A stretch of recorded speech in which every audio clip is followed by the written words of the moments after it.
Welcome to the Tom Bernard Show with me and Big Dave. And Kristyn Burtt. Yes, I'm the only member of the Bernard family who is here today. To do the family. Yep, to do it. It was called the family. There's a reason we changed it. There you go. Yes, but we do have Dave and Kristyn, and Jesse the Shrink will be coming in at 11 to do the whole Dave and Jesse thing that we haven't done since October because we took Thanksgiving off and then we took the Christmas week off, and I figured, we might as well. So there you go. But we don't have Tom to dissect his psyche with true. Jesse. That is true. I don't know. Maybe we can just talk about snow instead. Yeah, Kristyn, you have no idea. I mean, you've lived here, so I guess you probably do have some idea. I do, and I am not a good person to drive. I like white knuckle it the whole time, and that's why I live in LA. But I will tell you, we've had a lot of rain here, which we had what they like to call an atmospheric river, and we had flooding and mudslides. So it was a fun Christmas. And it starts all over again New Year's Eve. So we've got another week of rain. Really? I thought that's what that whole Los Angeles River was for, though. For the water to go into? Yeah, the floodwaters and that kind of stuff. It helps, but unfortunately the way Los Angeles was built, like you need the mountains, you need the brush to capture a lot of that water. And because we had all the fires, everything just comes rushing down the hill. So the areas of like Pasadena and Eaton suffered some pretty bad flooding and mudslides because there's nothing there. Things are just starting to grow back. So it'll be good once the rains are over because everything will flourish and start to grow again. But it's like this constant like cycle. When you have a bad fire, you then go into the cycle of, it's mudslides if it rains. I gotcha. Bad. I know. Not good. Tough year for LA. It was biblical. It was like biblical weather for LA this year. Ugh. I know. So what do we got going on? Any more deaths or homeless people or, We lost Brigitte Bardot yesterday. Oh, that's or a couple days ago. Yeah. And then Melanie Watson, which it's a very hyper specific 80s reference for anyone who watched Different Strokes. But a lot of people have been talking about her passing. She played Kathy on only like 4 episodes, but she was one of the first disabled child actresses to ever appear on a sitcom in the 1980s, which sounds crazy now that you think about it. But Norman Lear was kind of a pioneer with this. And he also brought in Jerry, if people watch the Facts of Life. And I think she had cerebral palsy, if I'm correct. That's the one I was thinking of. Yep. Yeah. And then Kathy was a wheelchair user. She had like a brittle bone syndrome.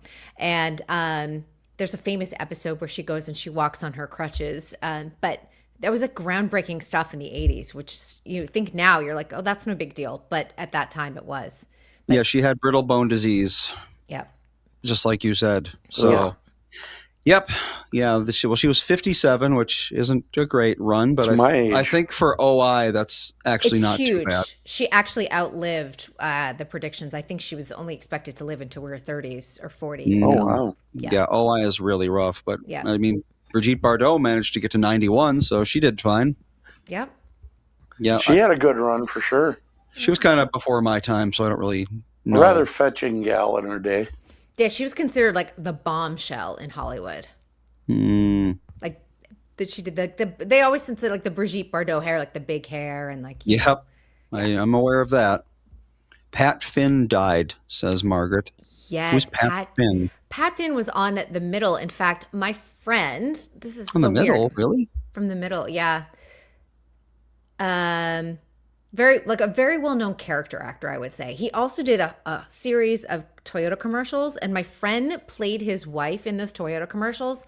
And those commercials have run for the last 20 years. My friend Kristen O'Meara, and she's the friend that you guys actually kind of know who she is. She's my friend who lost her home in the Eaton fire. So she's had like a bookend of a really terrible year. But they worked together in November. So they shot the 2026 commercials in November, and he passed away like 2 weeks later. How old was he? 60. 60, so he was just 60 then. Great. But very well-known character actor in Los Angeles. I had a lot of friends who had worked with him over the years, and he had cancer. So But it's kind Bladder of cancer. crazy Ugh. that he Hmm. worked in mid-November and was gone, it's just several weeks later. So Yeah. I think it was a shock to all of them because she was like, he looks like he was in good health when they worked together. So people will still, in the Los Angeles area, will still see all those Toyota commercials through 2026. Man. Yeah. And that's the death report. That's the death report. I mean, it really was a rough year just in terms of, celebrity deaths between like the Rob Reiners, and Gene Hackman, even though he died later in his life. It was just a rough story of how he Very died. weird. Yeah. Yeah. Malcolm Jamal Warner, drowning. There was a lot of Hmm. really weird ones this year. Well, I think it's only going to accelerate as Hollywood continues to age and the definition of celebrity becomes much more broad. It's much, yeah. And I mean, if you talk to anyone, there were a lot of deaths in like the influencer world. Cause sometimes you'll hear like so and so died and you're like, I don't know who that is. Hmm. And other times you do because they are very well known. But you now see people, Us Weekly, TMZ, they're now reporting on these influencer or YouTube personality passings. Yeah, I know one. He like went to old ruins or something, like old abandoned amusement parks. I think that's one of those people. That's like a big genre on especially YouTube. Is like they'll go to like abandoned amusement parks and that sort of thing. And apparently, like one of the big ones there died recently, and he was only I think 50 something, Yeah. if that. A lot of young deaths. Like that's not, Man. it's really sad. Yep. Well, anything positive happening in the Well, I mean, entertainment I industry think right like now? since this is our last show of the year, it's just kind of like what do you think were the big entertainment stories of the year? I mean, I have a whole list, but like for you, the guys aren't mean, Rob entrenched in Reiner's Hollywood gotta every be- day. Rob Reiner for sure. But what about like earlier in the year? Like what are the ones that stand out? You go, oh, I won't forget that, or oh, that they covered that nonstop. I'm I'd just have curious. to be reminded at this point. Yeah. It's been a very hectic year. It has been a hectic year with the news. I think like I mean, we kicked off the year with the Los Angeles fires, which kind of Yep. like set Yeah, a tone. pretty big. Hmm. Which it was big for us here, but I think like it delayed things. It delayed award show season. It impacted production here for a long time. I think like probably the biggest story is AI technology caught up to everyone faster than they thought. And I feel like, and I've said this to Tom, when we started the show, like I think it was February 2023, we're like, oh yeah, this AI thing in the background. And I feel like we went from like 1 to 1,000 miles per hour Yeah. this year on it. Oh, absolutely. Yeah, people on social media are already like doing AI or not kind of thing. It's like, oh, I think this is AI. Is this AI? Someone tell me if this is AI or not. And the idea that you could not know for sure wasn't even in our minds a couple of years ago. Yeah. Right. And the fact that now we see Disney making that $1 billion investment in Sora with some of their characters, a lot of people think it's a really bad idea, and we'll see how this plays out. It wasn't a good year for Disney in general, though. A lot of their No. movies didn't do well at the box office. You had the Jimmy Kimmel situation that really was a debacle for Disney ABC this year. That was a mess. And I don't Oh, yeah, think that they came out looking good. The sub implosion, was that 2025? Or was that last year? No, I think that was 2 years. I That think that was was 2023. 2024, right? No way, really? Implosion. Here we That was a go. long time ago, anyway. Wow, that was 2023. Holy 20 crap. I was like, yeah, I think this was like 2023 because I remember last year I watched a documentary on it. So I think Netflix did a big documentary on it. So that was Well, I'm last with year. you, Andy Jacobson. If you had told me it was this year, I totally would have believed you. Yeah.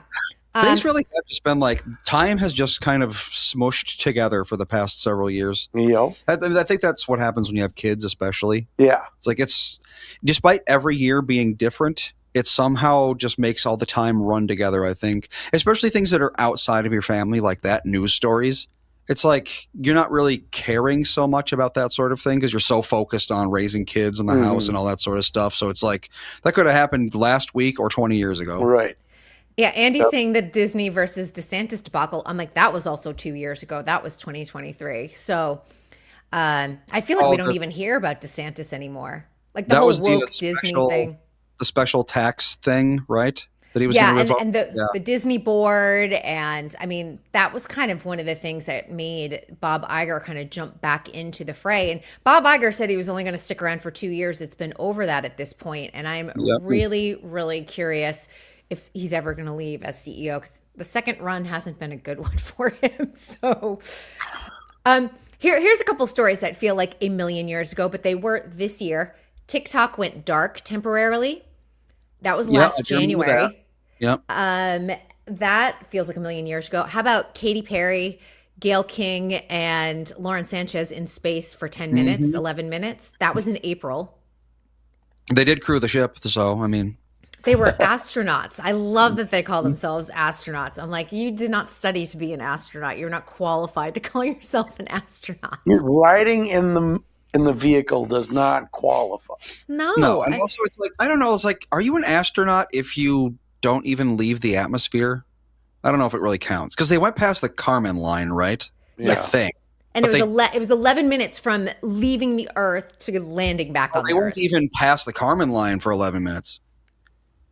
No. Oh, okay. That's so they were in it. space for what, like 2 minutes then? Probably. I mean, and they were all talking about how it was like the most beautiful thing ever, and that it was all about love and how their life had changed. I'm like, how does your life change? Hello, Ethan. No. Someone get Ethan, please. Ethan, don't touch. Oh, Lord Almighty, why can Don't touch. The whole show goes awry. That's okay. It's the hazy days between Christmas and New Year's. You're allowed to have all these crazy things happen. Poor guy. I know. But I do think that like that space thing, which was April, feels like a million years ago. Tom said it good. Astronauts. Yeah, astronauts and astronuts. I think there's both of them. Tiffy said astronuts. I mean, it's true though. I like it. Okay, I'm back. No, that's okay. I mean, but there was so much discourse around that, and it's like once the news cycle moves on, everyone moves past it so quickly. Yeah. Yep. That's Well, the you know, crazy thing. you used to remember that stuff when you only had a couple, 2 or 3 things going on. Now, when every time you turn around, there's 85 sources covering everything. Yep. I think the last time I remember a thing being talked about a lot for a long time was probably the Will Smith slap. And that was 2022. People talked about that forever. And they still do, because his career has never been the same. Yeah, exactly. You also have, how about like the Coldplay couple? That was this summer. Yeah. But that girl, I mean, that woman came back and just did I think a New York Times interview. So I feel like that just popped back on the news cycle, which I didn't understand, because I was like, everyone moved on and now you're going to remind us that you kind of had a fling with your boss at a Coldplay concert. Yeah. I don't know. I think she's probably trying to get hired and was probably trying to do damage control. I'm trying to think what else. And then of course the Diddy trial, that was, in the news, but at this point, I don't think we'll talk much about it until, we talked about it because we did the Diddy docuseries, but until he gets released, which is not that long, because I think it was only 50 months. That's probably the next wave of when he only got 50 months? Yeah. Wow. For prostitution, essentially, across state lines. Huh. That's all he got. That's the only thing they could get him on? They didn't get him on the RICO charges or anything else. But he has something like 98 civil suits to deal with. Oh. That is true. Yeah. And he'll probably be found liable for the majority of them, if I had to guess. I would think so. There's enough evidence there that there was a lot of sexual and emotional abuse going on. We saw the physical abuse. You can't deny that video. Yep. And then I think like the big stories that are probably just going to like slide right into 2026.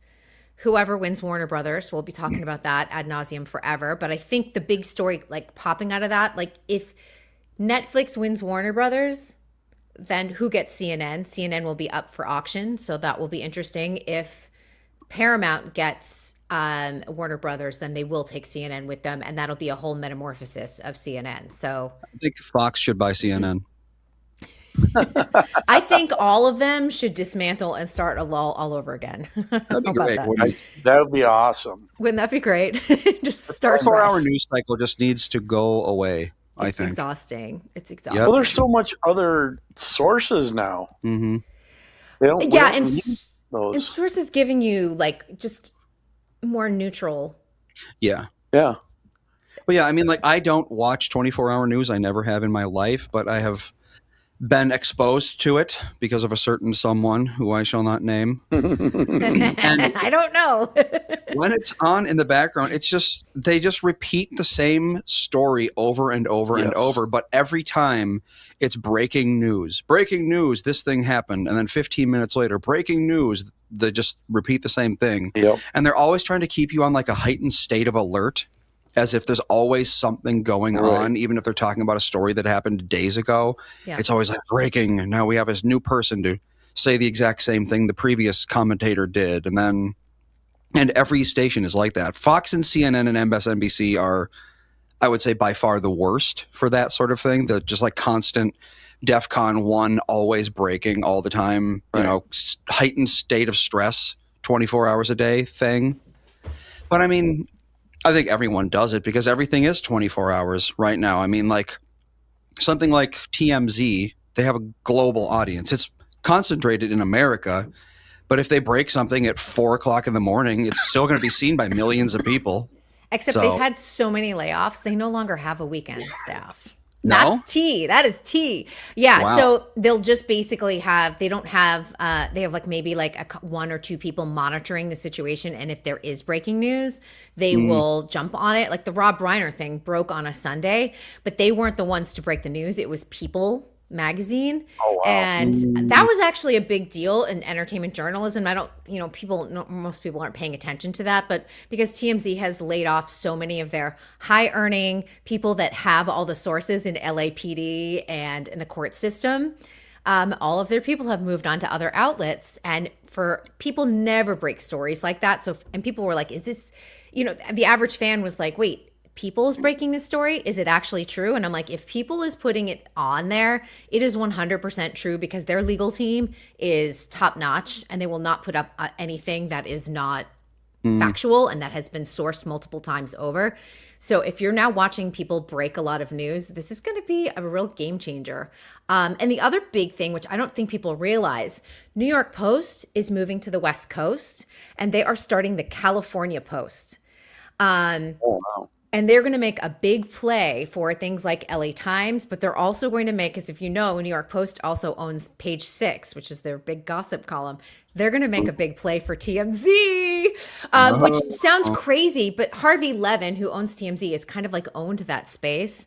And he's been kind of sleeping behind the wheel. And it's going to be a really interesting media landscape in California for this year. I'm excited, actually. Cool. Beyond 1440 news, I read my news in the morning, and that's it. Yeah. That's how I do it. So Yeah. I just, I don't know. I wait until Kristyn tells me what's going on. I know, and then you'll be like, wait, who's that? Then I'll Google the person and I'll go, oh, yeah. And that's how I get my news. there you go. Mm-hmm. That's Here to been the bring cycle you. for 10 years. When did you start being a weekly regular? That was like probably, 5 years ago? 6? No, it was much longer than that. So, Really? yeah, I want to say probably 2013 or 14. You'd have to probably go and look. Oh, but wow. yeah, That long ago, huh? yeah. Isn't that I can crazy? barely remember those days, to be honest. Yeah, I took like a weird little hiatus during the pandemic, like the summer of the pandemic, just because That's right, I yeah. picked up a job that it overlapped with when you guys were actually broadcasting. But other than that, I've been pretty much Yeah, I week know to week. Kristyn's been around forever. It is I'm true. an oldie, yeah. Oh, yeah. Boy. Yeah. It's But I'm going to say it was funny. probably 2013. We have people in the chat talking about how there's no coverage on the daycare fraud thing going on in Minnesota. I mean, I'm And it's seeing funny. it here. I'm seeing it online for sure. Are you? I don't, Well, yeah, yeah. that's what he's saying. He says you have to watch like YouTubers do the investigations. Yeah. You're not going to see it on Fox or CNN, that is interesting, isn't it? Yeah. And Nick Sure, he's actually, like Tom from Fountain Inn says, he's doing a great job. He's going to these daycares. I want to put my child in daycare. There's nobody there. And they're getting like $1 million a year or something like that for a business that doesn't have anyone in it, and there's like no furniture and it's locked. Yeah, there's just obviously fake businesses, and they're getting like millions of dollars a year because no one's bothering to check to see, is this business even real? It's being covered. Like I'm pulling this up. Fox News has it 15 hours ago. New York Post, The Hill, The Guardian, No, CBS News, New York Times. So it's definitely there. But maybe it's not on the TV. I don't watch TV news, so that could be it. No one locally is covering it. Yeah, but that's not a surprise. That's Minnesota. Deny anything bad's happening. Deny. Yeah. Except when it snows, then we all go 10 miles an hour. Then we overreact a little bit. Yeah. Well, actually, it's the most fatal crashes happen on perfect sunny days. Yeah, because people are going 75. Because they're actually thinking of everything but the task of driving. That makes sense. Except LA, nobody dies because everybody's crawling. Yeah, and even if you do get in an accident, it's because you slid into someone at 10 miles an hour. Exactly. Oh. LA, everyone just thinks you can drive 75 miles per hour in the flooding streets, and then you watch it and you're like 5-car pilot. You're like such dummies. Yeah, it doesn't take a whole lot of running water to sweep a car away, surprisingly. Maybe a foot of running water, it'll sweep a car away. Depending on the type of car, obviously. And not enough smarts to know about hydroplaning in Los Angeles. I'm like, you guys. I remember being I had hydroplaning drilled into me when I was in driving school. All they talked about was hydroplaning. We talk about it a lot now too. I mean, we have basically an hour on what causes it and how to avoid it, and how to handle it when you're in it. So that's right. Speaking of driving school, Melissa and I had this conversation on the way, and we can have this be the closer for Kristyn, even though it's completely irrelevant to her. Perfect. I love it. So we were talking about, because we got behind a student driver, and I was like, this is not a good day to be a student driver, is it? And she said, actually, it's a great day, because if you do well today, you're going to do any day. Yep. And I was like, yeah, that makes sense. It's trial by fire. But then we talked about when we were doing our driving tests, so very many years ago. Mm-hmm. And she says, so she had hers in like a simulated environment, like almost like a big converted like area. It's like the streets, but they're not real streets, and there's cars and that sort of thing. I remember doing mine on actual streets. Yeah, because here's the metro area, like the Plymouth location. That's where she went, Plymouth. Yep. So they have a small little city. Oh, cool. Like 6-8 blocks, I think. Wow. Set up. That's big. And it has, your no turn on reds, your traffic lights, your hills. You do your 90-degree back in, your parallel parking, angle parking, hill parking on all of that right there. But you grew up in Dayton when you got yours. Didn't have any of them fancy city You didn't have things. that fancy stuff. You went out and you drove on the real that's what we did. real McCoy. She could not believe it. She was like, no, everyone does it on a simulated environment. Nope. And I'm like, I'm pretty sure I was on a real street. Yep. I was on a real street. I did a right, and a 3-point turn, and then I passed my driving test. Did not ask me to parallel park. So if you watch me parallel park to this day, I'm terrible. I would have failed had I had to parallel park on my test. I thought for sure I was going to fail because of the parallel parking, because I did it, but it was not good. Was that Massachusetts, Kristyn? It was Massachusetts. But I was in the suburbs too, and we didn't parallel park. You know what I mean? We just had big open parking lots, and so it was really easy. And sometimes if it's too tough, I'll just get out of the car and I'll tell Bill, I'm like, if I'm driving, I'm like, you can finish. Please do it. Well, yeah, I grew up in Dayton, so the idea of parallel parking, I was like, parallel parking? I could just close my eyes and hit the gas, and I'd end up in a nice open area. Yeah, exactly. Out here. Same thing. Yeah. I was in Andover, so same thing. Yeah.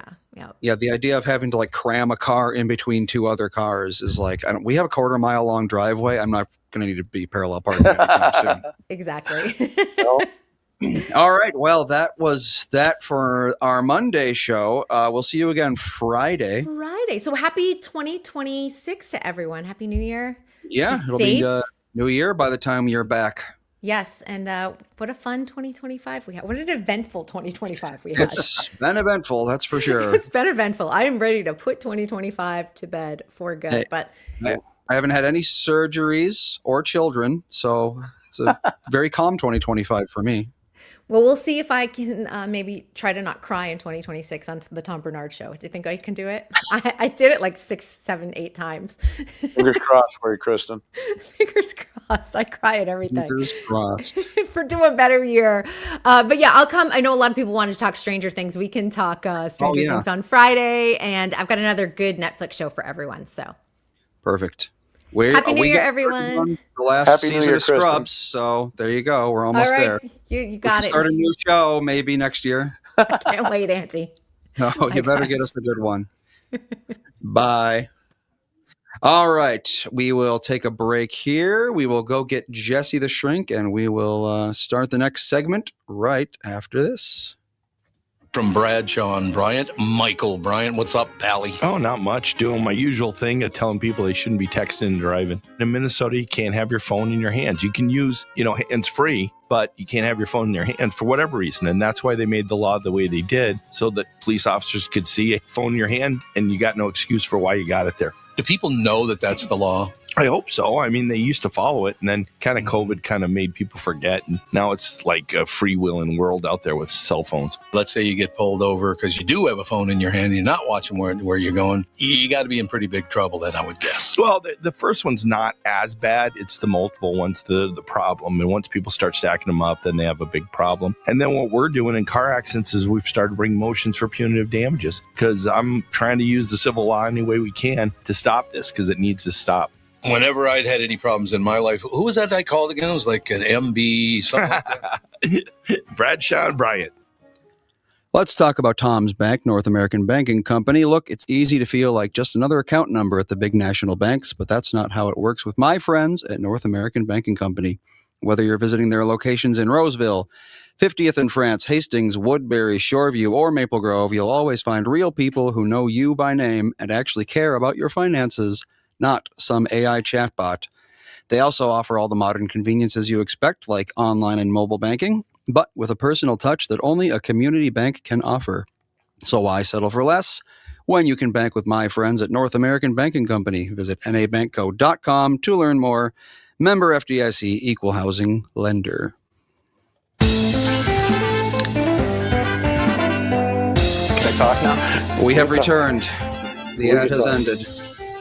You may speak your piece. I loved walking in and hearing your voice going, "We are real human beings. We are not AI." Not some AI chatbot. Not. Hello, Andy. Hello. It's been a while. It has been a while. I was just talking to Trace out there, figuring out the world. Yeah. Yeah, the interesting thing for people who are unaware. So the studio is in Tom and Catherine's house. So this is a converted bedroom. I've talked about that before. Mm-hmm. Tom and Catherine are not here, obviously, but my aunt and uncle and 2 of their children are here. So 2 of my cousins.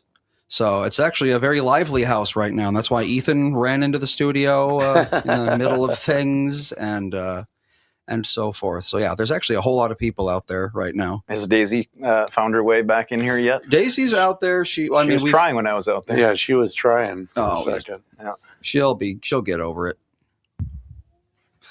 But so yeah, we were doing a monthly thing with you last Wednesday of every month, but then we ended up taking the last Wednesday of 2 months off. I missed both of you. Aww. Yeah. Did you have a good holiday? I did. Good. Very good. Yep. You? Absolutely. Yeah. Cool. Drove up to Brainerd to see the family. Oh, nice. Came back, and then it was fun because on the way here, I was thinking about you, and I was thinking about how the number one reason I'm happy you're a retired police officer now is because every time I come here, my license plate tabs are expired. Still? Still. It'll be a year on January 30th. Wow. Well, you're going to have to pay for all the back years you don't do it. So you might as well pay for it. Well, see, the one time I went in and it was 2 years, I didn't have to pay the previous you years. Dodged a bullet. He said as long as you weren't driving the last 2 years. And I said, save the planet, brother. Well, yeah, I went in. I had to do 3 years all at once because Oh, really? I really did. I basically never drove. I drove to see my parents once a week, and other than that, I just walked everywhere. Okay. And I was also out of the state 3-4 months out of the year. So it's like, I really was like, why update my license plate tabs if I'm ever driving? Because it's the law. Because you must. That's why. Yeah. I don't know. I have that little bit of oppositional thing in me. I must, You got some therefore I ODD. won't. You can't make me. Nope, that's exactly it. And I've got a 4-year-old, so I'm all familiar with the whole oppositional thing. Opposites. So we don't have the man. Nope, I gotta go, he this is. way. We don't have the. There we go. Tom's not here. Oh, yeah, there it is. No, he is in Florida doing a break, taking a nice break. My sister's down there and they're visiting, and cool. they're also moving. Again? Yeah, I know. They are moving from they got a place down there, and then they're going to move to a different place. Okay. Yep. But yeah, they don't handle moving well. If Well, your you mom haven't noticed. probably does. Your dad complains. No, she doesn't handle moving well either. either. Do they historically move a lot? Not historically, but recently they sure do. Yeah, because Yeah. I mean that's going through here. Moving to here from the old studio Yep. and kind of seeing everything. And then your mom last time I think I was here was talking to me about getting everything arranged here little by little and getting settled in. So now they're down in Florida going through the same thing. Mm-hmm. Yeah. Well, I mean, yeah, we lived in Dayton for a long time. We lived in Golden Valley for a decent amount of time. And then ever since they moved out of Golden Valley, it's been like every year or two. I think actually every year they've had a move of some sort. Wow. Because they had the one down here, they had 2 up here. Well, so it's not quite. Yeah, every they year. moved into Wayzata, Mm-hmm. and then they moved in from one condo to another condo. Oh, And yeah, then that's they right. moved- All those different little they condos. I came completely down forgot about here. those. Yeah. So they probably have moved every year. Who's for the one past that 5 keeps years. getting the idea to move? It's a great question. I feel like it's. You know Tom well enough to know he's going to go with whatever Catherine I wants. have a feeling it's Catherine, but I'm just getting to I think so. know but her a little bit. it's But hard I to would guess tell. it's her, not him. That would be my call. Yeah, Catherine wants something different. Tom says, okay. Mhm. wise man. I wonder too if they went the reverse of me. Like, how much have you guys moved? Because up until I was 40, I bet you I moved probably 20 to 25 times. Ugh. Wow. Horrible. But now for over a decade, I've just been settled into one place. And that's the first time in my adult life. And It was feels funny pretty good. because except for going away to school, I lived in the house I grew up in until I was 22, 23, somewhere in there. And then Cheryl and I got married, and we lived in an apartment or a duplex here in Minnetonka. And then we bought our first house in Chanhassen. We lived there 4 years, 3 years, 4 years, something like that. Moved to Medina, lived there 4 years. We built a house in Loretto, and we've been there for 26 years. Oh, there you go. And now we're thinking about moving again. No, are you? Yep. Out of Minnesota? No, not out, just out of Hennepin County. Okay. That's why we live where we live. We were Far like, out where's the closest town that isn't in Hennepin County? Delano. Yeah, Delano's. Is Delano? Delano, Oh, yeah, Delano's in Wright County. right. Yeah. Delano is the closest town. The counties kind of literally- get weird over there. Literally, when you get to that stoplight after Maple Plain, Yep. that's County Road is the line. So Delano is Wright County. I know when we go out back to our house, sometimes we see these giant mansions like just on the line on the Hennepin side of the line. Why would you? And do we're that? like, if you had just moved 100 feet this way, you'd be saving like $20,000 I a year know. in property I tax. know. I don't get it.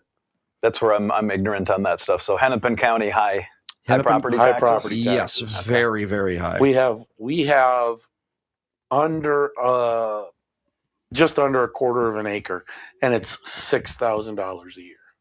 Okay. Yeah, that's quite a bit. It's insane. So do you know how does Ramsey and Hennepin compare? Do we know? Ramsey is high, but it's not quite as high as Hennepin. Okay. The reason Hennepin is so high and Ramsey is right behind it is because Hennepin County gets stuck with all of those taxes for stadiums and stuff like that. Yeah. Oh yeah. And now they're makes sense. talking about, I don't know which teams for sure, but I think the Timberwolves are talking about a new stadium. They're talking about a new stadium for sure again. Yep. I forgot because it's been a little while since we've dealt with the stadium stuff. That always becomes a hot topic on that front. I was saying on the way here, I think there should be a Twin Cities county that Hennepin and Ramsey are not part of. Yeah. Like how they do LA County. Because it's like the Twin Cities are big enough to be their own county, I think. Yep. So, and then they can do their own thing. They can have their 20,000% property tax. Yeah. No. Yeah, we're actually thinking like Sherburne County. Yeah. Oh, okay. Yeah. My wife says, well, just getting into right. And I'm like, there's not enough buffer. You need to go one more out. So now that Just you've been in in your case. old place for 24, 25 years, I think you said? Yep.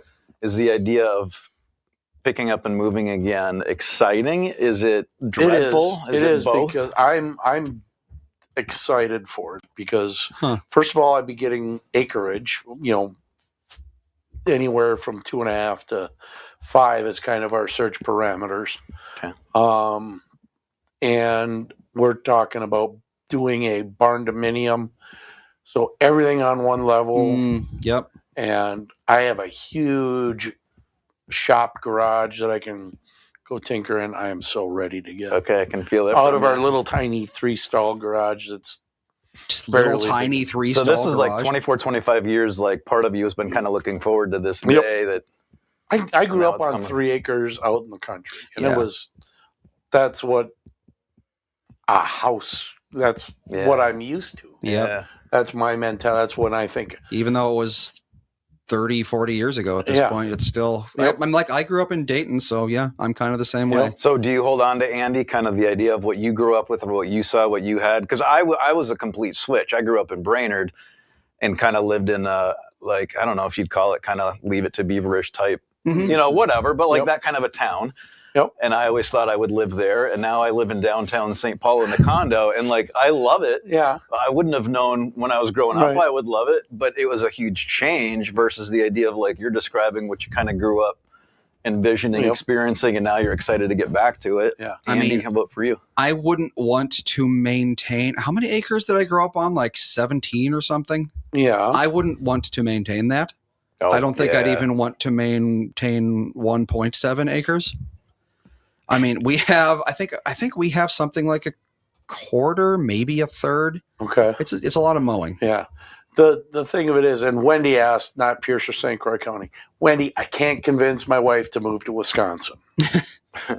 I can't convince her to do that. So Is Wendy in there?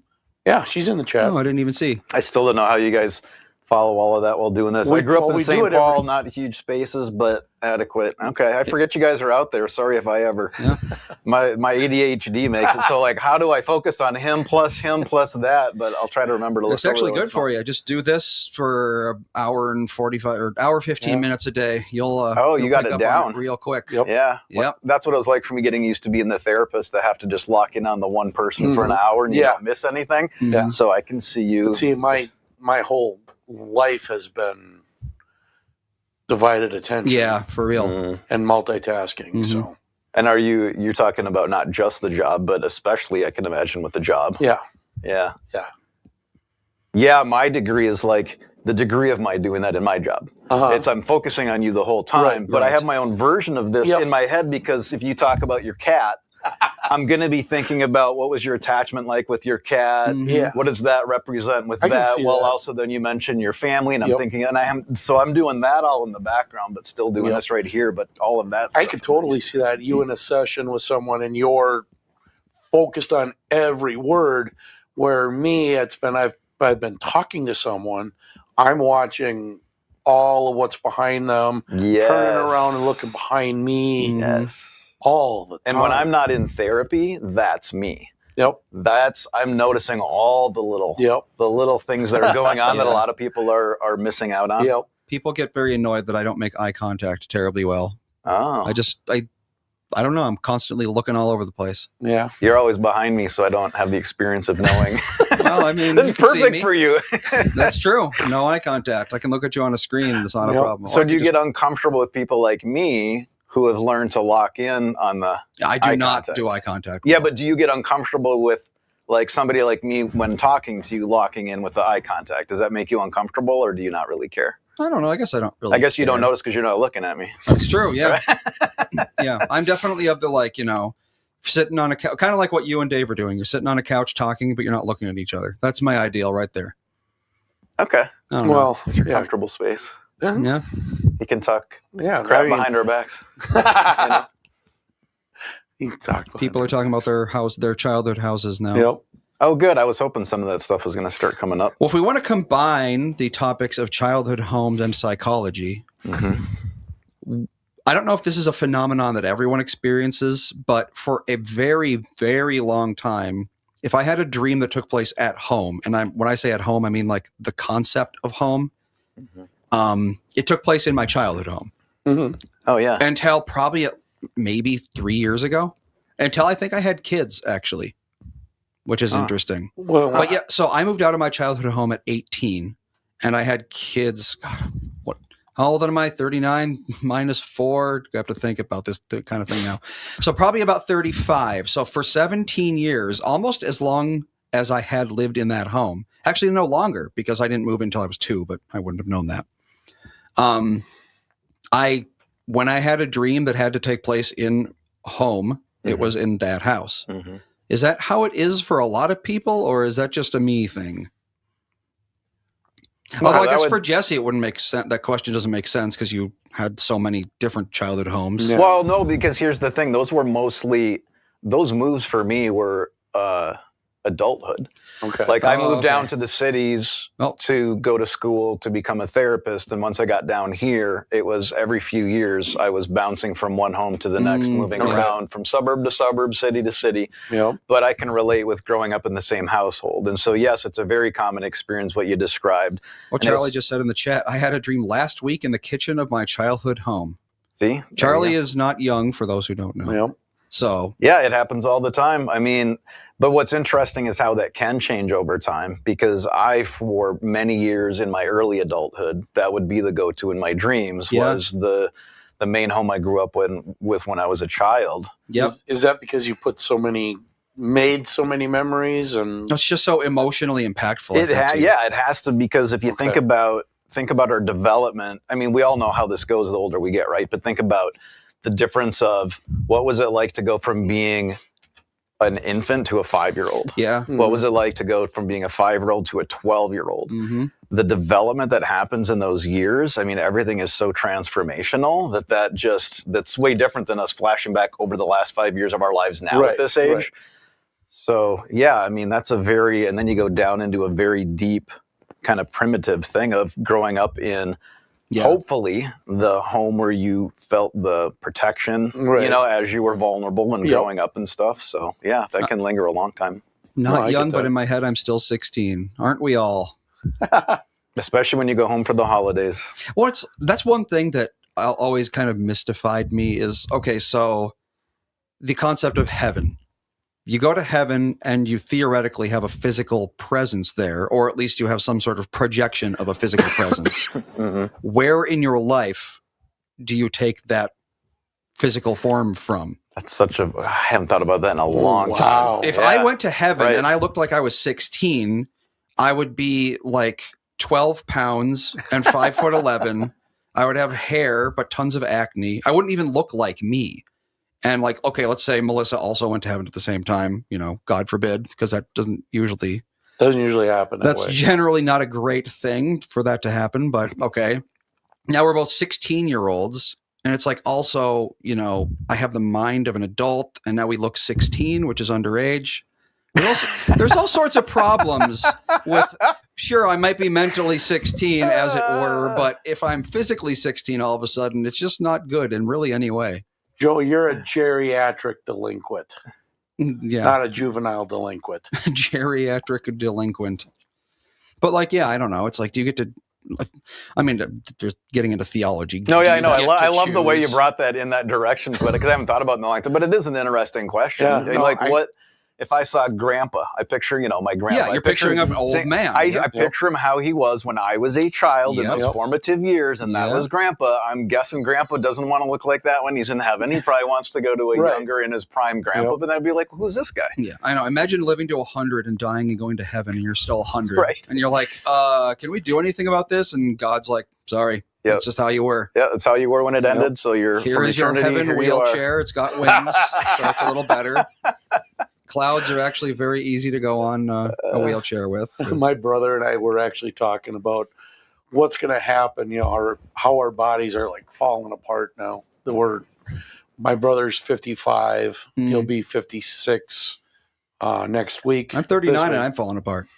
It's just the beginning.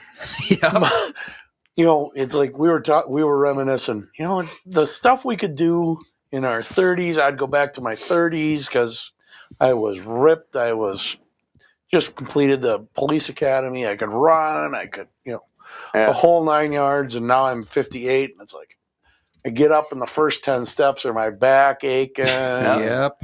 Being stiff and sore. And my brother says, I don't want to go back that far. I just want to go back to when I was 40. In my 40s. And I'm like, my 40s, I was still really, now I'm 58. And it's like, ugh. I went back to my childhood home last summer with my brother. So he's 50 and I'm 48. And in the driveway, our mom still has the basketball hoop that we had set to like 8 feet, right? So we can dunk. Slam dunk. So your parents still live there? Yep. So they still live there. And mom doesn't ever remove the hoop. She doesn't do anything to change it because that's the nostalgia and sentimentality for her. But I go into the garage for the first time in probably 20 years. I grab my little Timberwolves basketball. Oh, yeah. And back in the day, I could run up to the hoop. I could jump up, put it between my legs and dunk it. So I had him record. It didn't go well. It didn't go well. I got about that much air. And we recorded it, and I did it in slow motion. It goes through, and then it slips out of the hand completely. I can't even get my hand. I was like, I didn't know that was going to happen. That was a reality check. See, I'm at the point where I can still do all of those things, but they hurt like hell. Yeah. Oh, yeah. There you go. Like, I went on the monkey bars. Because as a kid, you're always going on the monkey bars and you're flipping all over the place. I went on the monkey bars, and my shoulders hurt for like 3 days. Yeah. But I could still do it. Okay, so here's what I want. If there's a heaven that we get to. I think we should all get set to 100. You think we should all get set to 100? That would be pretty funny. Like, things would move nice and patiently and slow in that. Yep. Yeah, and we're all watching the Golden Girls being like, look at those youngsters. Then my mom and I would have quality time together. Exactly. There you go. That was her jam when I was growing up, and she wouldn't let us watch it. We weren't ready for that kind of humor, she thought. But like, here would be my dream. I would want the physicality of, I'm going to say probably early 20s. And that's your peak, I would say. But I don't want a mentality. I don't want a mindset. I don't want an emotional thing that's anything younger than what I am right now. Right. Yeah. Because at 48, I still have a lot of wisdom to gain and all of that stuff. Mm-hmm. But that's the one thing I don't want to go back in time is I don't want to go back to a less mature, less knowledgeable version of me. Yep. Well, I think if you asked anyone at any point, like, if I could wipe your memory of the last X years, would you do it? I think no one would say yes to that. Almost no one. Well, I mean, there'd be exceptions, obviously. But in general. Yeah, but it's like, it's okay, I'm going to make you mentally 20 again, which means to you, the last X years didn't happen. Would you do it? No, barely anyone is going to go back and learn. Like, what's his Trace? Yeah. Trace, that's just your cousin, right? Yeah. He's younger, right? He is. He's got to be. I think he's like 8 years younger than me, 6 or 8. Okay, he looks quite a bit younger. But anyway, he and I were just talking out there, and we Googled, how do you say it? It's spelled voyeur in French. You guys aren't going to know what I'm talking about, and I can't get it in my head, but it's a thing we say all the time, and so we Googled it. It's spelled what? It's spelled voila. Voila? Yeah, but do we say it that way? voila. Yeah. Voila. Voila is how most of us say it. Voila. Yep. There it is. I just learned that before I came in. I said, dude, now it's a good day for me. Anytime I learn something new, it's a good day. Well, if I lost 20 years of memory. What did you think it was pronounced? Well, we somehow got into, one of us said voila, and then all of a sudden it got into, what is voila? like Where the did that spelling? come from? Oh, And yeah. he said it's French, and I said Oh, voila, wow. and he said his mom taught him that. Yep. And then pretty soon we're Wow. Googling it, and the AI god confirmed that Yep. Voila. it's a French word. Meaning, there it is, see? Mhm. Aha. There you go. So, I don't know if you want to jump topics or not, but I was wondering, did you guys make any New Year's? Are you going to I'm make not New a Year's resolutionist. resolutions? You're not a resolution I haven't guy. done that in a long time. You haven't done it in a long time, and you just don't do it? I just don't. Because I know I'm not going to. Why do it if Follow. you're not going to follow Yep. through? Why get the gym membership if you're going to be the person Yeah. that 4 weeks later is Exactly. Yeah, this was Okay. just backtracking. That's me at 39. Aw. Wow. It doesn't look anything like you. That is me at 39. Is there any way they can? If There's you can, no way. Right? I'll can you send it. email that to? I can put it up. If That's you, you can at email it to me. 39, That's me at 39. and that in looks my life. 39. Yep. If you're 20 and you see that, you're like, oh, that guy's getting a little bit older. If you're 50 or whatever, you go, oh, I can see the little That's 20, the youth in almost 20 years ago. Mm-hmm. him. And you earned the black eye. I take Yep. it. That was boxing. We did boxing. No way. Bare knuckle. No, but the headgear slipped and I took a shiner.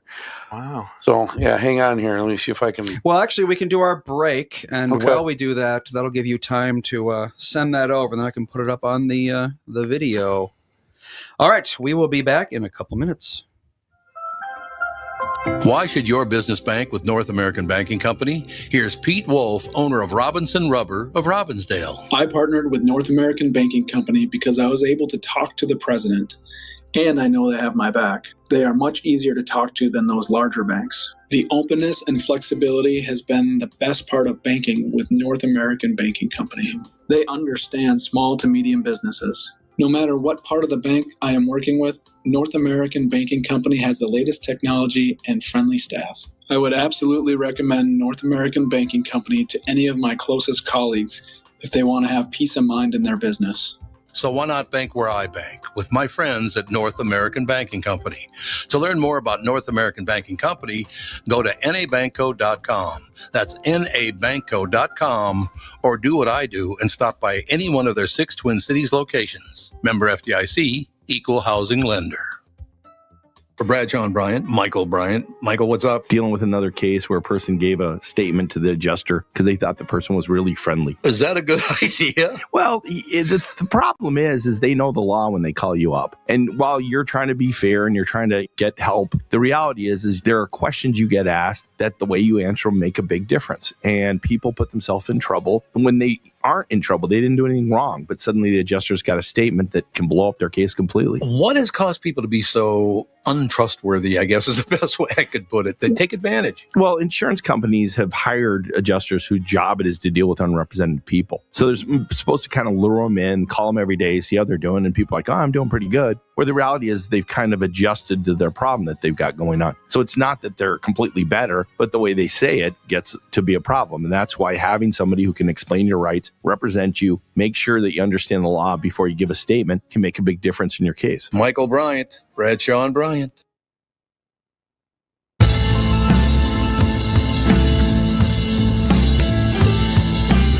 We're back. We were having a conversation about how much our shoulders hurt. Yes. So it goes. Yeah, the thing is mine from doing this all the time.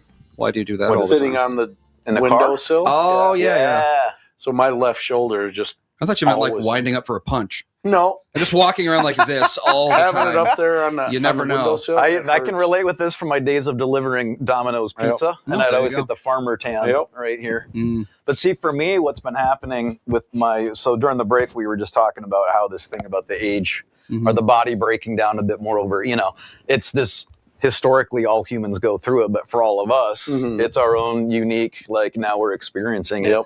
But my right shoulder is constantly getting more and more sore. And one thing that I notice, and I've read about this before, is how often during the day and night I'm working on an electronic device. Yep. It's my laptop, it's my Yep. phone. I'm constantly, for stand-up comedy shows that I'm making, I'm putting together flyers, and, Yep.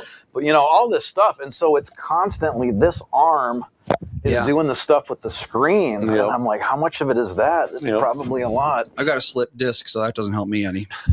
Wow. Yeah, the whole thing for me was I always rode with my arm out the window or on the window. Oh, yeah, my dad did too. And it's just, it's so bad. Yeah. And my chiropractor's like, yeah, that muscle's in your shoulder. Just pull that out of joint without even trying. And So do you happen to ever notice, like if we look at our shoulders, I tend to slouch quite a bit, but if you look at the shoulders, they're supposed to be like this, but on autopilot, I'm like this a lot of the my right shoulder goes up higher than my left. I don't notice it unless people point it out. I don't do that because when I was in the honor guard, it was always chest, back, shoulders level.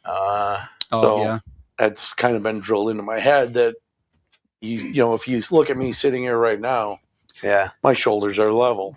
And I could never keep that because even in class when we grew up, they would talk about sitting up straight, right? And I could sit up straight like this in class for maybe a few minutes, but when my brain stops thinking about it, then I'm right back to here. To slouch. Yeah, the only thing I remember is I saw a little cartoon, like a comic strip that showed a kid with a ruler sticking down the shirt, and I would try to remember that, just that visual, to be like, but within moments, as soon as I stop thinking about it, I'm right back to this. All right, so we got that picture of Dave as, you said 39? I was 39 years old. So my age. This is Dave at my age. There he is. He's got a that black young, eye, spry guy. just like you said. So there you go. That's and you're how old now? 58. 58. So almost 20 years. Almost 20 years. Almost 20. Falling apart at So the you're seams. 58, and I'm 48, and you're 39. Look at that. This is nice. Every 10 years. Yeah.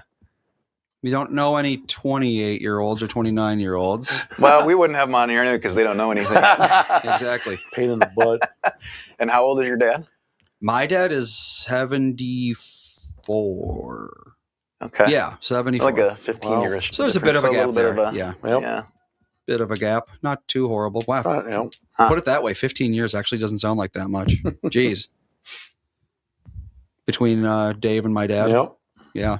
Huh. I could be his baby brother. How old was I think Troy probably was about your age. Yeah. I think that's what your dad and I talked about once, that I was real close. Yep. Yeah. No. Troy's been gone for a few years now. Yeah. 2 or 3 years. Jesse has no idea what we're talking about, but that's okay.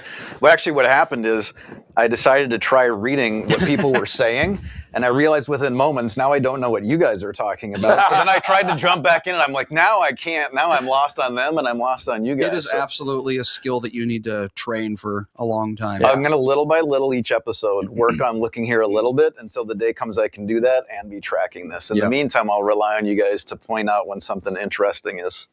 I was wondering if they were going to chime in on the New Year's resolution stuff, but I don't know. Margaret said I don't make resolutions, so there's Margaret and I agree on a lot of stuff. Yeah. I think we're kind of raised the same way.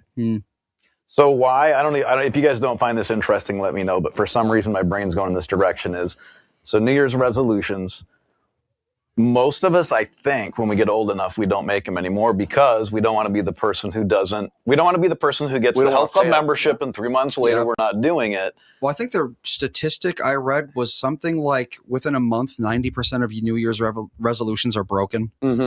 So it's like at a certain point, it just becomes, I'm not going to do it. Why even pretend? Right. Yeah. And I just have this little bit of intrigue about that concept in terms of like, would not most of us, forget about New Year's resolutions, would not most of us think it's healthy to come up with goals for ourselves in ways we want to change to become healthier, to become better? I mean, that fits with me as a therapist where I talk to people about the self-actualization process. Let's keep learning. Let's keep getting more wisdom. Let's keep just growing as individuals. But for some reason, New Year's resolutions, 90%, if that statistic is right, I'm sure it's at least ballpark right, don't work. What's the difference? Right.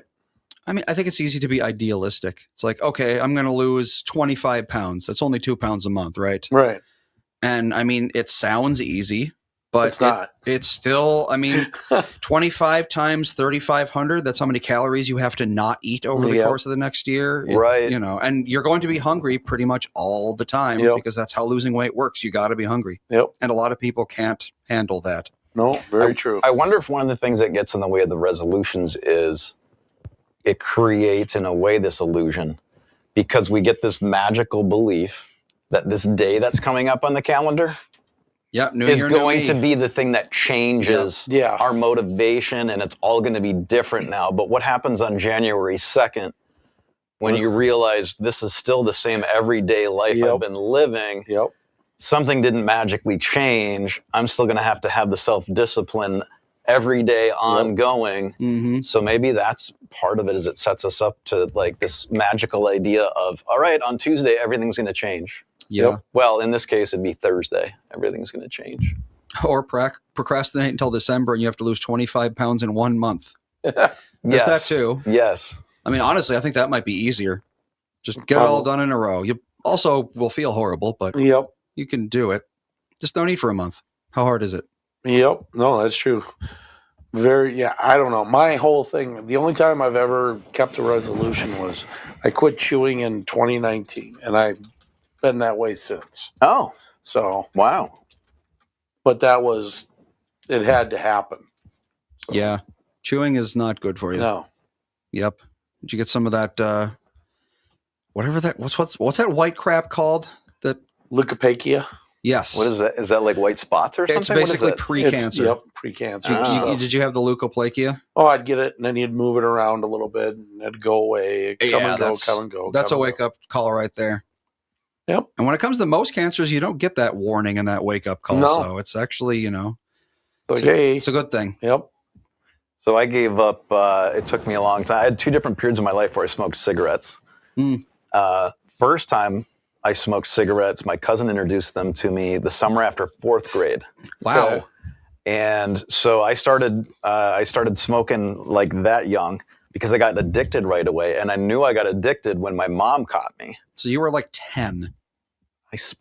Yes, 9 I suppose. 9 or 10. That is real young. Yeah. Yep. And so my mom busted me, scared the hell out of me. And so then I quit. Yeah. But I remember laying in bed, Just thinking about him. my mouth watering. Yeah. And I was like, how it oh goes. my gosh, And so a couple times in my life, I went back to it, and then I couldn't stop, but eventually was able to quit. Andy, do you have anything that would be along those lines that he had chewing tobacco, I had nicotine addiction. Did you ever have anything that it was hard for a long time to let go of, and then finally you kind of were able to get past that? I mean, the closest thing that I've ever had to a habit like that is probably drinking. I didn't drink a ton. My thing was just like, I would pour like 2 shots worth of rum or something like that at the end of the night and sip that for like 2-3 hours every night. And it became, I didn't really get like wasted or anything like that, obviously, but it was just like, the way it is kind of thing. You began to depend on it. Yeah. Yeah. It was like, it was the way I relaxed at the end of the night. I would just like, sit on the couch and I'd be playing a game and I'd have my little glass of rum and, we'd be watching something, that sort of thing. Habit is always nice. Yeah. But my stomach is such that it doesn't tolerate that for a terribly long period of time. And I'm currently at the point where if I drink anything at all, I am feeling it for like a week. So like literally I will have heartburn for a week after. Oh, Wow. So I'm barely drinking at all. He is anymore. approaching 40. Yes. Yeah, you're getting No, I've had my first time in the hospital. I was 14 years old. They thought I had Crohn's disease. Wow. But no, I just had such bad inflammation that they diagnosed me with Crohn's disease, even though I didn't have it. Okay. And that was at 14. So yeah, I started off, I got a head start on the whole falling apart thing. My dad chewed Copenhagen from the time he was 8 until he died at 70. Yeah. And my then- grandma, she smoked cigarettes. I mean, you've heard the stories. Yep. What was she like 2 packs a day for like 50, 60 years? Yep. Wow. And I started chewing Copenhagen when I was probably 10, 12 years old. Late bloomer. I started at 9, started at 10, And then, Dave was the uncool kid at 5th grade recess. but I remember it was 1979. My grandpa's funeral was when I bought my first tin of Copenhagen. Wow. Otherwise, I would bum from, just take it from my dad all the time. Yeah. But then I chewed for 40 years nonstop. Okay, I tried. It was just so gross. I don't know. Well, I didn't chew. I had the little packets. Okay. Oh yeah. And you just like leave them in your cheek, and it's just like it tasted so bad. It tasted like if seawater could expire. And I was like, I don't know. I don't feel a buzz or anything. There was no benefit, which is good. I accidentally swallowed a little bit when I did it, and I'm so glad because it made me so nauseous. I didn't want to. I wanted to ask you though, Dave, you mentioned Grandpa's funeral. Yep. And going and buying it on your own for the first time. Yep. Do you remember? So and partly this is what I'm getting at. Sometimes I wonder think about movies that we watch, TV shows that we watch, right? There is this association they show us with those moments that now's the time to go get a drink. Now's the time to have a cigarette. Yeah. And I sometimes wonder how much of that is a natural human reaction that gets shown in that kind of entertainment medium, and how much of it does us seeing those scenes affect what we think that we should do in that moment. I'm just curious if you have kind of a recollection of go back to that day and then you're going to go buy the chew and stuff. Do you, like, what was the process in your mind or your emotions that led to you going to buy is it that kind of, I'll just kind of shut up there and see if you have anything. Yeah, I'm trying to think if there was any specific reason. Yeah. And I don't know that I can think of any reason I did it. Yeah. But I just, I was always bumming from Dad, taking from his. And he without him knowing or with him? No, he knew about it. Uh-huh. Yep. Mom hated it and yelled at us and wanted us to get sick, so we didn't do it. And I got sick and I puked and I did it again and didn't get sick, didn't puke. And the next thing you know, I'm addicted. You pushed through. Yeah, I got sick one time from nicotine smoking. Yep. I smoked cigars for a fairly brief period, and they were just like cheap cigars I get at like Walgreens. It was like, I don't care. I'm in college. Yeah. And I smoked one just a little too fast, and I felt very horrible for a while. Did you inhale it? Do you remember? No, I never inhaled. Okay. But if there's still enough in there that if you smoke the whole thing quickly enough, if you torque her down pretty fast. Yeah. I like that I'm picturing the little thing around the cigar with the Walgreens logo on it. It was called Rollers Gold, I think, that was the brand. Okay. But yeah, I had to go lay down like for an hour, and I was like, I think I'm good. I don't think I need these anymore, and I haven't smoked one since. I have very low tolerance for nausea, though, especially because like the idea of pushing through throwing up after smoking, like I would never look at a cigarette ever again if that had happened to me. So with nausea, are you the one who takes the approach of fight it to the death? Yes. So like pushing it off? Oh, absolutely. Oh, see that? No, I had norovirus November 1st this year. I did not throw up. Wow. I just laid there in bed, willing myself to, just keep it down for 8 hours straight. What do you do to will it to? You just got to hate it so much that you would rather suffer this way than the other way. Wow. See, I don't remember what age this happened for me, but I think I'm getting a memory right now. I think I know where this goes to.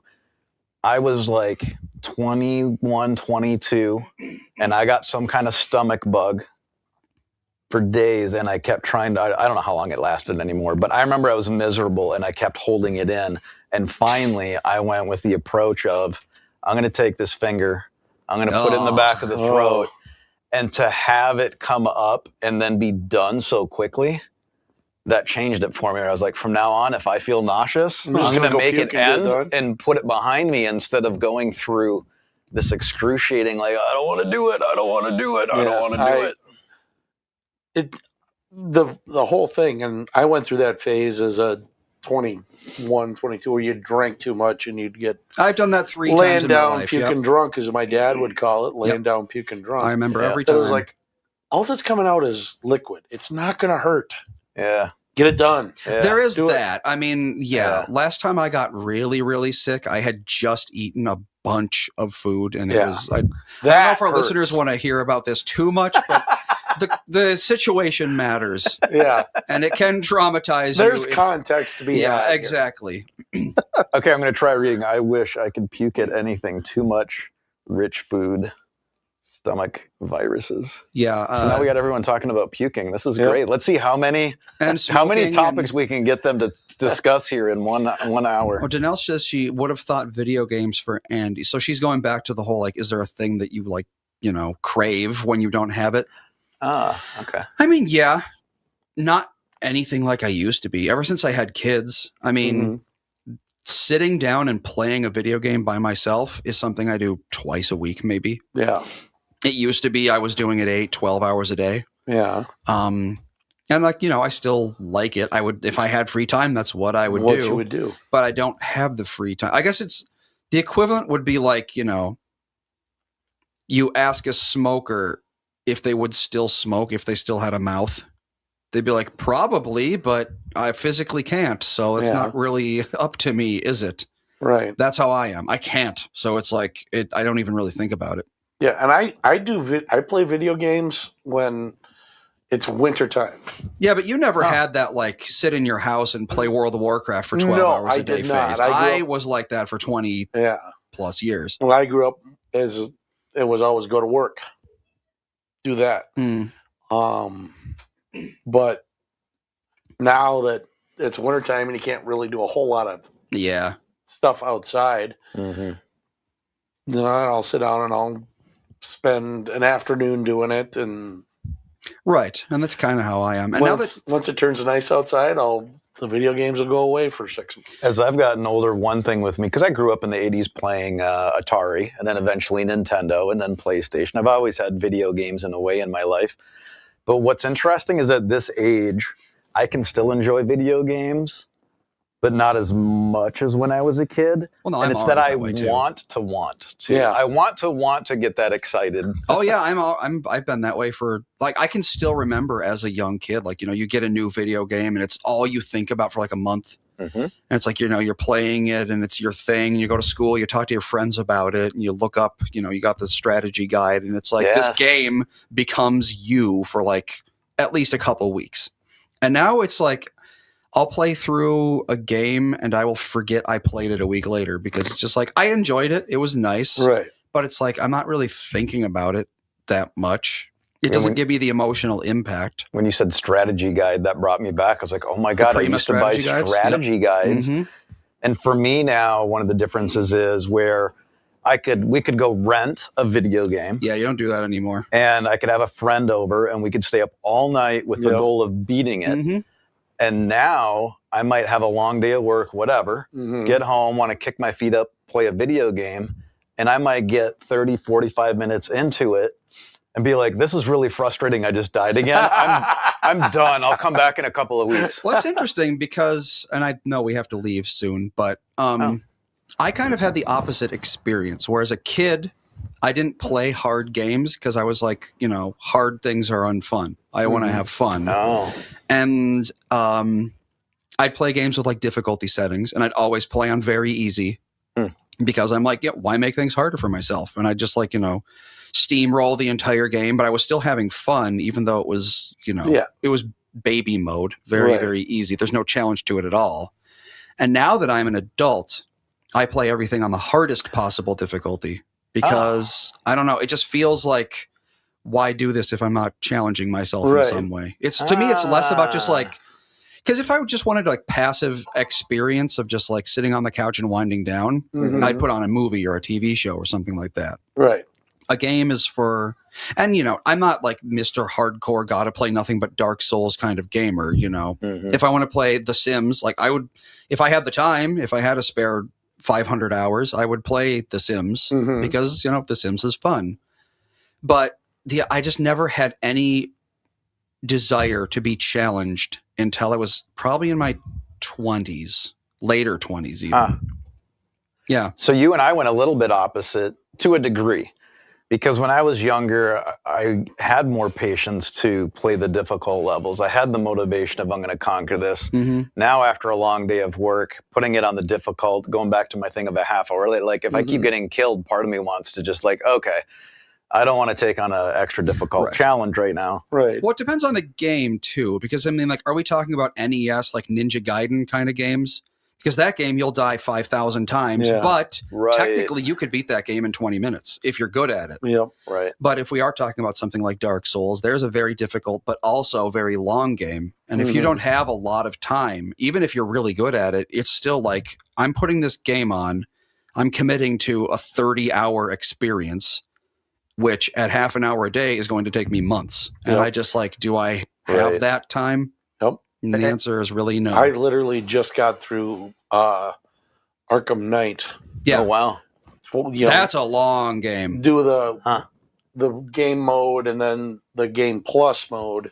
Well, that's the thing. I was like, are you doing all the Riddler trophies and getting every... Oh, so you're like doing everything. I play the campaign. I don't ever go online and play video games, but I do the campaigns. And so I go from the very bottom and work my way all the way through it, and then it gives you that game plus, and you go through it and you do it again.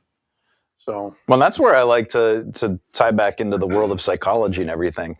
I think in a way the video game experience when it comes to what we're talking about is interesting because even though they can just be video games, they can also be an opportunity to build resiliency or a good indication of how we're doing with resiliency. Right. I mean, whether or not you guys were these people, you probably had friends or peers playing video games that were these people. I did, which is I could not continue to play video games with them because they would just completely lose their temper when it didn't go the way they wanted. And it was, oh my gosh, to see the anger come out towards the video game.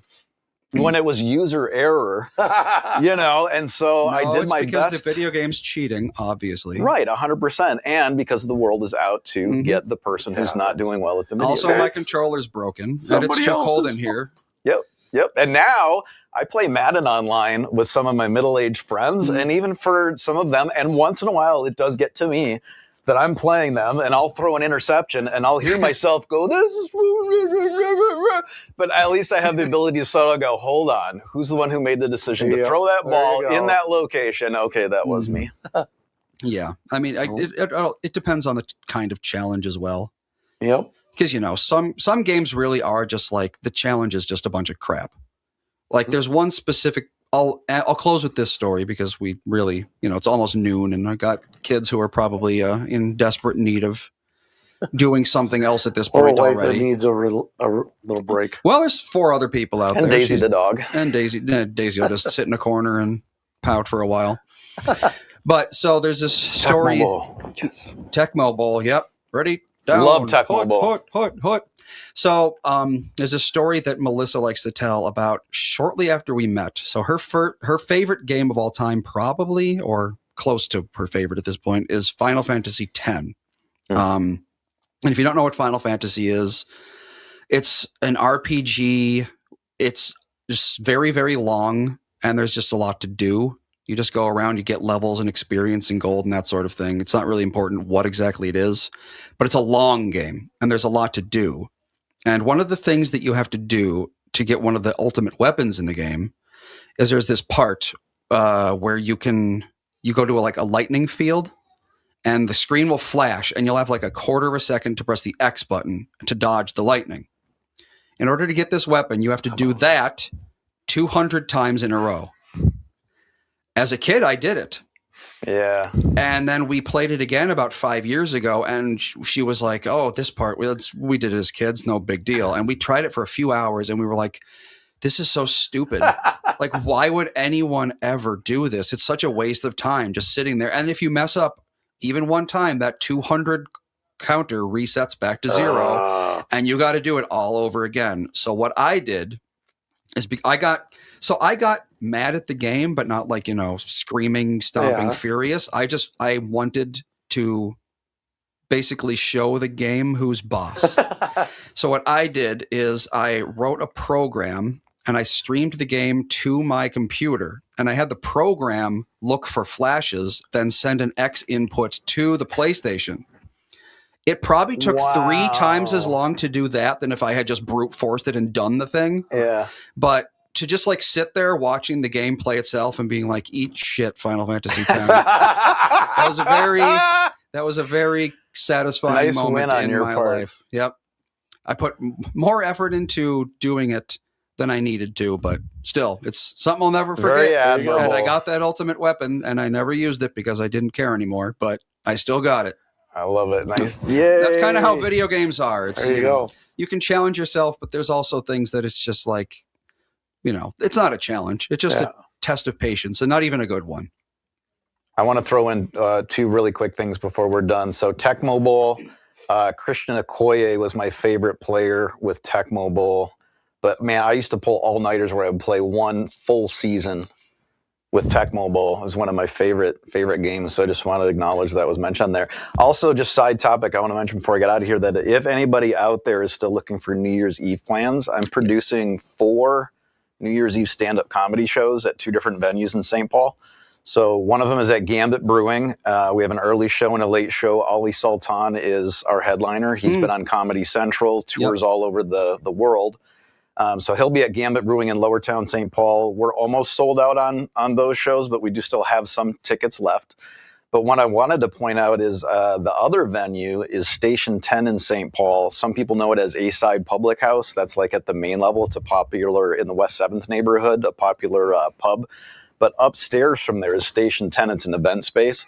And I've got headliner John DeBoer performing there. He's also been on Comedy Central. But one thing I wanted to mention to people is if you haven't made New Year's plans, I just yesterday made some new tickets for that show, which is a name your own price. Because there's a lot of people right now I'm learning are struggling to afford to be able to go out and do some of these holiday things. Mm-hmm. And so just as a little bit of trying to help out with that, I made some new tickets that's a name your own price. Aww. So if anybody is looking for something to do for fun on New Year's Eve, you haven't made plans yet, and you like stand-up comedy, go check out these 2 shows of mine. Well, 4 shows, 2 venues. But yeah, Station 10 in the West 7th neighborhood, name your own price. It's a really good deal. Or Gambit Brewing in Lowertown. Obviously, I love stand-up comedy. Probably most of your listeners know I do stand-up comedy. I produce shows, but I love the joy it brings to people. So I just want to make sure to be able to throw that out there. I want y'all to have fun on New Year's, whatever you do. Cool. If we can do a quick throwback, I do have the statistic for the New Year's resolution thing that I forgot I pulled up, but nice. I did. 8% maintain them for a full month. So over 90% in just a month, 1% last 11 months.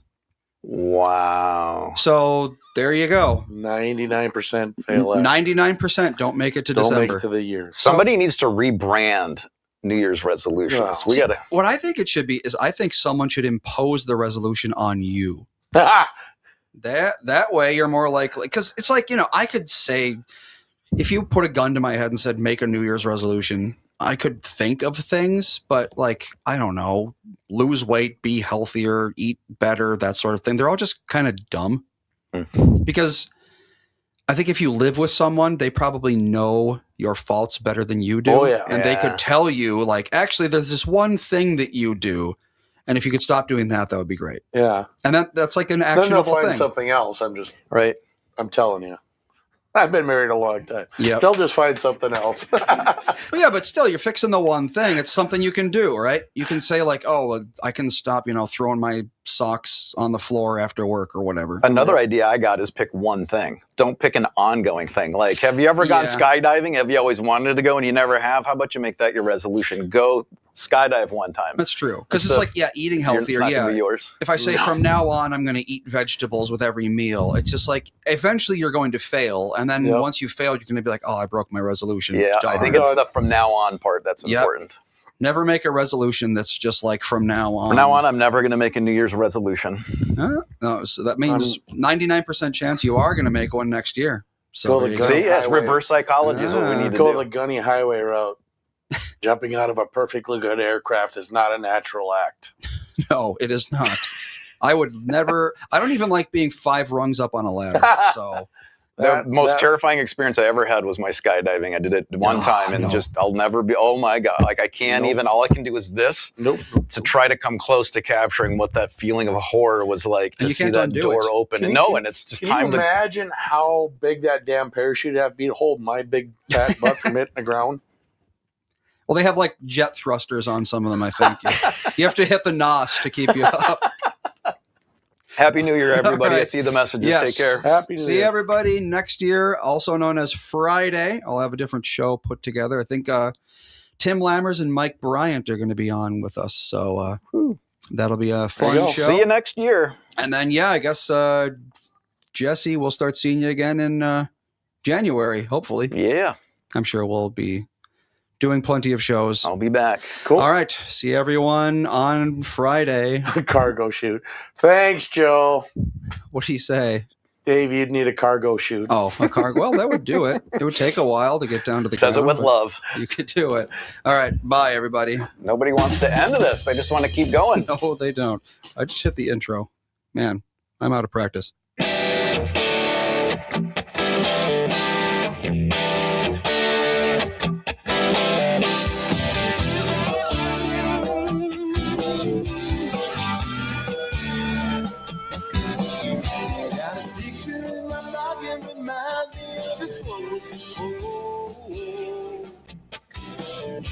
Every time I hear the same reminds me how you talking